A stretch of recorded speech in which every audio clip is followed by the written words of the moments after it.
city will not build a fence around a north side homeless encampment. Lakehead University names its next chancellor. And Peter Nygaard agrees to be extradited to the U.S.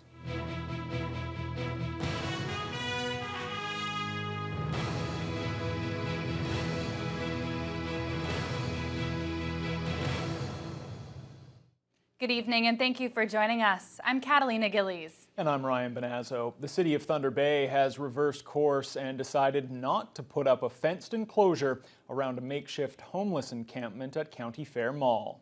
That proposed move was being opposed by the activist group Not One More Death, but city officials say the reversal was actually due to some recently secured funding by an unnamed social service organization. Corey Nordstrom explains.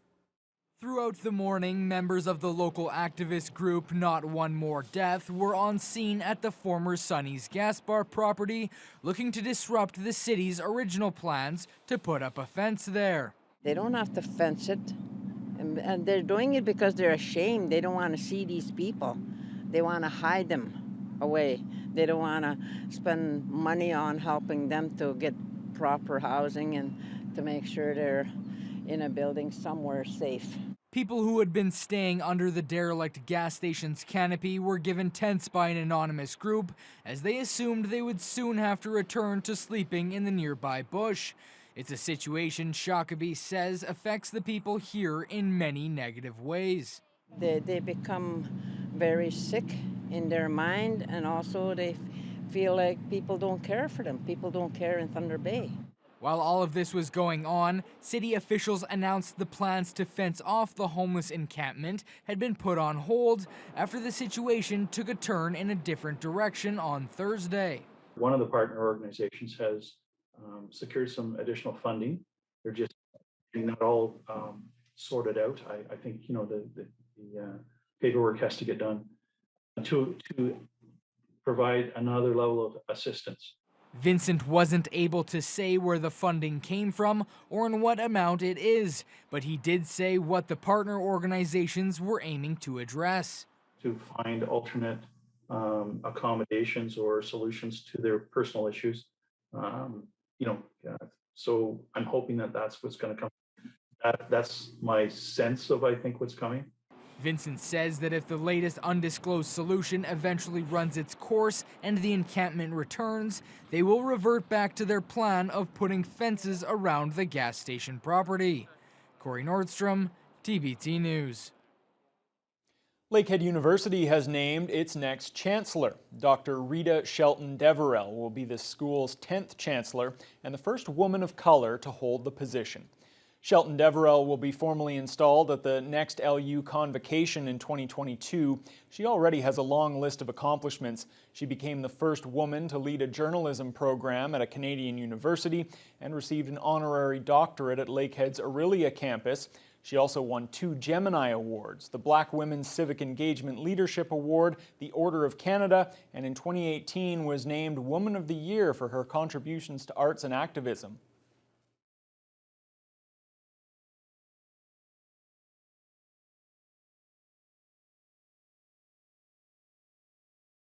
If I can in any way assist women of color, men of color, Indigenous persons, people with disabilities, all of the underrepresented groups, to get that leg up, I will do what I can. Shelton Deverell will replace Lynn McLeod, who has served as LU Chancellor since 2017. A funding request for the Fort William Gardens will be brought to Thunder Bay City Council on Monday night as city staff look to extend the life of the 70-year-old facility by at least another 15 years.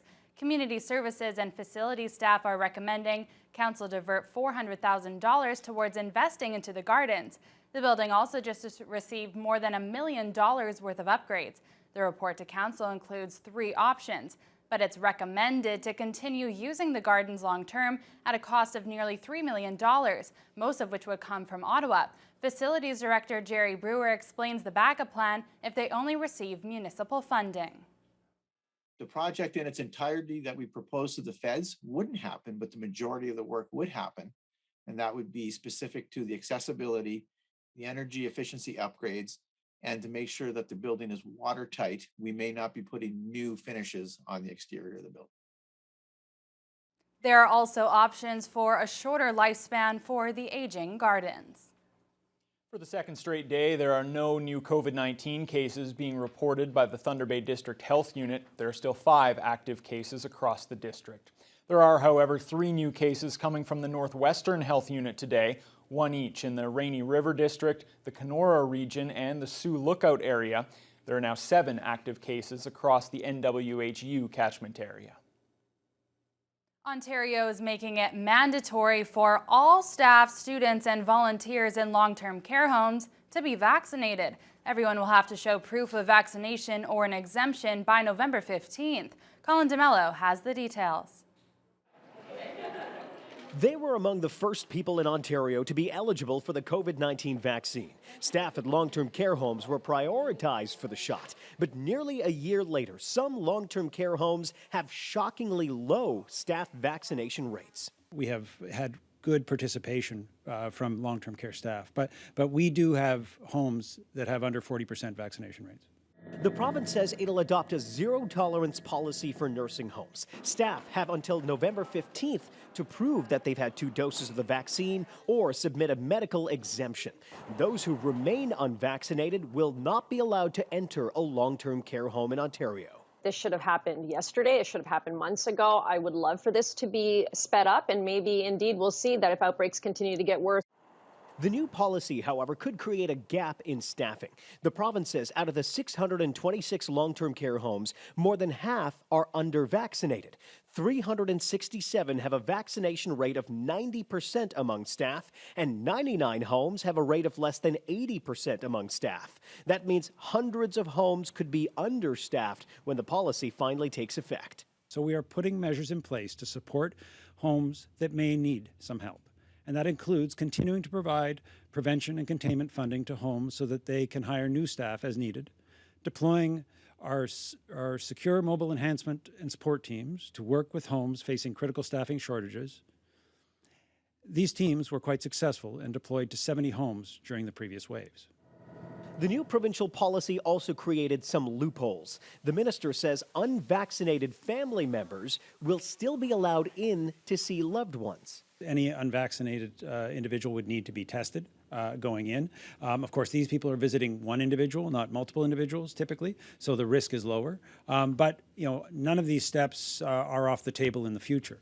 And staff that remain unvaccinated will have other options. They can either work in a hospital or home care, which is why advocates say the government should extend the policy to all healthcare workers, regardless of setting. Home care recipients who feel very unsafe knowing that many of these individuals coming into their homes to provide very direct and personal care do not have the vaccine. So there are gaps that will indeed, spill over. The province wouldn't say when or if all healthcare workers would be required to receive the vaccine. The Norwest Community Health Centre is taking a unique approach to handing out harm reduction products. The Simpson Street Clinic recently set up an outdoor vending machine around the back entrance of the facility. The machine dispenses items such as naloxone kits, injection needles, and condoms. And although the items are free of charge, they're only available by using special tokens provided to clinics by Norwest or its Path 525 safe injection site. No one from Norwest was available for an interview this week regarding the new initiative. Thunder Bay Police arrested 3 people yesterday in connection with an ongoing drug trafficking investigation. The police, along with their K-9 unit, entered a home on Varsity Place and seized over $55,000 worth of cocaine, oxycodone, and other drug paraphernalia. The 3 suspects remain in custody. A Kingfisher Lake First Nation man has been arrested in connection to a serious assault in Sioux Lookout yesterday. Officers received a report of a group of people fighting and located 2 victims. One was airlifted to Thunder Bay with potentially life-threatening injuries, while the other was treated and released. A 25-year-old suspect has been charged with aggravated assault and resisting a peace officer. He remains in custody. The SIU has invoked its mandate in Dryden following an incident Thursday evening. Officers with the Dryden Police Service were called to a disturbance at a residence near Thunder Lake. Shortly after arriving, police discharged their firearms when an encounter with a male subject turned violent. The man was then taken into custody. Both he and the responding officers sustained minor injuries, but were all treated and released from hospital. $22,000 in fines have been handed out to a pair of Wisconsin men for moose hunting violations back in October 2019. One of them pleaded guilty to the unlawful killing of a moose, while both men were charged with possessing illegally killed wildlife and giving false statements to a conservation officer. The moose was shot from a motorboat on Johnson Lake, which is part of the English River. Along with the hefty fines, the men are also banned from hunting in Ontario for 4 years. An idea that was sparked in 2018 has finally become a reality. Marlo Ellis is the founder of the Uncommon Woman Project. She's paired up with the owners of the Creative Company to set up a photo exhibit in their art gallery and to create a safe space for women to share their stories. Danielle Bain reports. The Uncommon Woman Black and White Gallery was inspired by the many different women who have experienced trauma who might not feel comfortable sharing their story out loud. The process involves choosing a word that represents the trauma they've experienced, writing it on themselves, and taking a black and white selfie. Founder of the Uncommon Woman, Marlo Ellis, came up with the idea after posting her own picture in their Facebook group.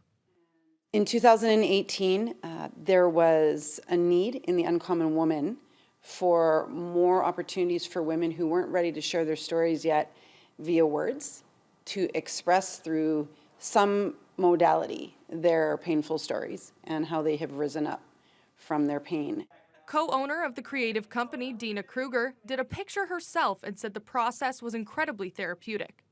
After joining in herself, she explained how impactful this project could be for women across the city. To know that it's representing all these women on the wall and what it can do for future women who come in here and see it and want to participate, because I know there's a few who probably wanted to participate and maybe weren't ready or weren't sure they wanted to. So it was important for us to actually leave some empty space on the wall here in the gallery. Aside from the open spaces, the black wall in the gallery displays all women from Thunder Bay, while the other walls contain pictures from women all over the country. Ellis hopes this type of event creates more open dialogue when it comes to trauma and abuse. I'm hoping that, number one, people will understand how difficult this is for people to do. It takes a lot of courage for people to step forward, women in particular. And the goal is that we continue to share and we continue to open up spaces like this and welcome challenging conversation. After tonight's grand opening fundraiser, the photo exhibit will be on display from October 5th to 8th, with all proceeds from ticket sales going directly to Beandigan, Anishinaabe Women's Crisis Center and Family Healing Agency. Danielle Bain, TBT News. The winner of September's big Thunder Bay 50-50 draw was announced today. Maggie Silve was at a loss for words after getting the call about winning the $742,000 jackpot. Did you buy tickets in the 50-50 this month? Oh my God. Yes, I did. I'll tell you. What would you say if I told you you just won $742,288? It's going to change my life.